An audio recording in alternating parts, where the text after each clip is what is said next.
Yes, mambo vipi? Yusuf Kagoma ndio namba 6 bora kwa sasa kwenye ligi yetu ya NBC, kuliko namba 6 wote ambao unawajua, kuliko Hadidi ya Ucho wa Yanga. Na Yusuf Kagoma kawazidi vitu ambavyo amewazidi Yusuf Kagoma. Moja, ukabaji.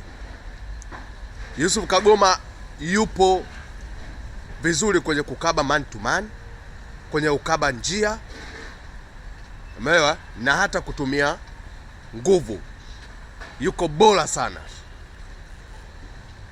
Vile vile Yusuf Kagoma anaweza kukimbia kwa distance kubwa sana kwenye uwanja, ambacho kitu hiko kinawafanya namba 6 wengine wa vilabu vingine vinawashindwa. Unajua namba 6 hawe anakimbia na kukaba, so masiala, yani sio masiala. Ndio maana namba 6 wengi sana hawachelewi kuchoka, kwa sababu kazi wanayofanya uwanjani inakuwa